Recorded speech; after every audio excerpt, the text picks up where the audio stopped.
আজকে বিকালে টিফিনে আছে এই যে আলু কাবলি সিদ্ধ করে আলুটাকে ছোট ছোট করে টুকরা করে কাটিয়ে নিছি। পুরো ভিডিওটা কিন্তু দেখবো প্রথম শেষ পর্যন্ত, তাহলে বুঝতে পারবো আলু কাবলিটা কীরকম করি। ঠিক মাঝুমো দেখলে কিন্তু বুঝতে পারবো নি। এবার কাঁচা ছলা দেখি অল্প অল্প একটু গজা হয়েছে। এবারে আমি কিন্তু কুচানো পেঁয়াজ দিয়েছি, কাঁচা পেঁয়াজ। এবার যার পছন্দ হবে দিবে, নাই হলে নাও দিতে পারে। আর কাঁচা লঙ্কা কুচানো দিয়েছি। একটু ঝাল ঝাল নাই হইলে আলু কাবলি টেস্টি হবে না। এবার একটু তেঁতুলের জল দিয়েছি।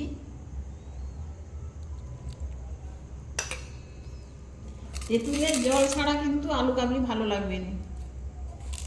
এবার আমি দেবো জল জিরা। জিরা আর শুকনো লঙ্কাকে একটু হাফ ডাস্ট করে গুঁড়া করে নিছি। বিট নুন,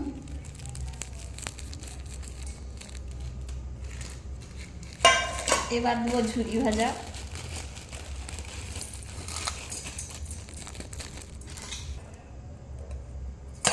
এবার মাখিব। দোকানের আলু কাবলি খাইছি, কিন্তু ঘরেরটা কীরকম টেস্ট হয় দেখি, মনে হয় তো হেভি হবে। আর একটু তেঁতুলের জল দিয়ে লাগবে।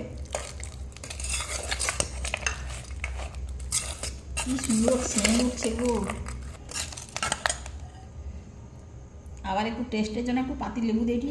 পাতি লেবু কিন্তু অল্পই দিয়েছি। এবার কীরকম হয়েছে এবার টেস্ট করিয়া দেখতে আগে কত সুন্দর হয়েছে দেখো। এবার টেস্ট করবো আমি। হেভি হয়েছে। এবার আমি ভাবিছি না আলু কাবলির দোকান দেবো, মানে এসে কিনবো তো সব বন্ধুরা আমার।